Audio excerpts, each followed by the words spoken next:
O'zbekiston haqida so'rashganda, boshqa Islom davlatlari bilan adashtirmasliklari uchun uni nima orqali tasvirlagansiz yoki qanday madaniy jihati bilan ularning esida qoldira oldingiz?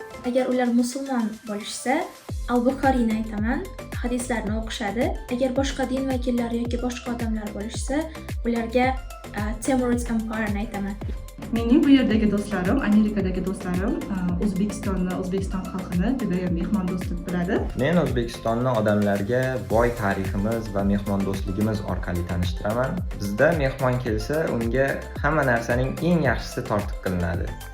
Hatto kutilmaganda borib qolsangiz ham barcha noz-ne'matlarimiz bilan siylab, hatto ketayotganingizda non ham solib berib yuborishadi deb aytaman. Ya'ni Hindiston va Pokistonga bog'lab ketishardi. Biz yo'q, we're from Uzbekistan deb O'zbekiston so'zini birinchi bo'g'iniga urg'u qaratib aytardik. Bu Pokiston emas, O'zbekiston samada bilamiz O'zbekistonligini deyishdi. Uning o'ziga xos bo'lgan millati, madaniyati borligini tushuntirib, O'zbekiston, Pokiston, Qozog'istondan boshqa davlat umuman deb shunaqa qilib tushuntirganman. Chet elda ismingizni odamlar eng kulgili tarzda qanday noto'g'ri talaffuz qilishgan? Zaynet, Shokruk deyishadi. Abdi deb tanishtirganman. Dilnorah deb talaffuz qiladi. Dilnorah deyishadi. Vazira deb talaffuz qilishgan. Ahrur yoki bo'lmasam Aror yoki bo'lmasam Aro deb shunaqa deb chaqirishadi. Hayotingizni chet elda bir kinoning nomi bilan tasvirlashingiz kerak bo'lsa, u qaysi bo'lar edi? Balki Breaking Bad. bu Mulan multfilmi. Uyda yolg'iz filmidagi Kevin kabi tasvirlagan bo'lardim. The pursuit of happiness. Til bilmaslik yoki tarjima xatoligi tufayli duch kelgan eng uyatli vaziyatingiz qanday bo'lgan? I'm in cancer deb qo'ygan. O'shani men to'g'ri tarjimasini tushunib, uni goroskop belgisi ekanligini anglamasdan hamdardlik bildirganman. Bir bola menga bir nima aytgandida, men tushunmaganman va ha deb kulib qo'yganman. Keyin bilsam, u menga savol bergan ekan. Agar chet tilda o'qishdan faqat bitta darsni O'zbekistonga olib kelish imkoningiz bo'lsa, u nima bo'lar edi? Being open-minded and being honest. Bu University Introduction UNIF kurslari. Bu critical reasoning, ya'ni tanqidiy fikrlash fani bo'lardi.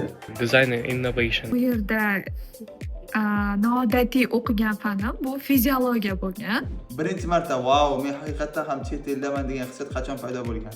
Bu hissiyot birinchi bo'lib aeroportdan train stationga ketayotganda bo'lgan, chunki yo'lda faqat Chevrolet emas, balki boshqa brend mashinalarini ham ko'rishga muvaffaq bo'lganman. Bu men do'stlarim bilan birinchi marta Chicago shahriga yangi yilni kutib olish uchun borgan paytimda paydo bo'lgan. Birinchi marta shu aeroportdan chiqqanimda Britaniya bayrog'ini hilpirab turganini ko'rganimda, atrofimdagi hamma inglizcha gapirayotganida paydo bo'lgan. Londonga borganimda, London Eye'ni ko'rganimda va London Bridge'ni ustida turib, Thames River'ni ko'rganimda va Londondagi eng baland binolardan biri Horizon 22 ga borib, butun London manzarasini ko'rganimda shu narsani his qilganman. New Yorkda Times Square'da his qilganman. Shundan samolyotdan chiqqandan nafasim qisilib qolgan, chunki juda ham namlik katta u yerda va juda ham issiq. Chet elga ko'chib o'tganingizda duch kelgan eng katta madaniy shok nima bo'lgan? Bu odamlarning muomalaga ochiqligi bo'lgan. Bu yerda ko'chada ko'rgan, tanimaydigan odamlar ham bir-biriga jilmayib, salom berib o'tishlari. Havo sovuq va yomg'irli ekaniga qarab o'tirmasdan shu yozgi kiyimlarda yurishlarini ko'rib hayron bo'lganman. Menimcha bu yaxshi culture shock bo'lgan, ya'ni bu yo'llardan, masalan, mashina yo'llaridan cross qilib o'tguncha hamma mashina sizni kutib turadi o'tishingizni, ya'ni siz mashinani kutmaysiz, o'tib tugatishini. Eng katta madaniy shoklardan biri bu do'st orttirish bo'lgan. Do'st orttirishga yaqin do'stlar, tanishlar orttirishga qiynalganman. Sinflardagi o'quvchilarning o'zini tutishi bo'lgan. Ayrim o'quvchilar yonidagi partaga oyog'ini qo'yib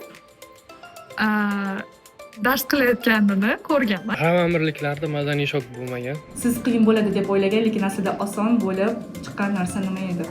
Bu solo travel, ya'ni sheriklasiz sayohat qilish. Chet elga kelish. Darsda professorlar bilan gaplashish. Ular o'ylaganimdan ko'ra do'stona va mehribon bo'lib chiqishgan. qo'rqqandim.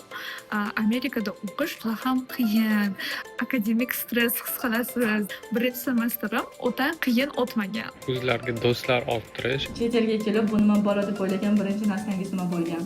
Meditsinaning shu darajaga qimmatligi bo'lgan. Hattoki bitta tez yordam ambulans chaqirish o'ziga 1,5 ming, 2 ming dollar xarajatingiz ketadi. Ovqatlari, ayniqsa kartoshkani postini archmasdan qaynatib yeyishlarini ko'rib, wow deganman.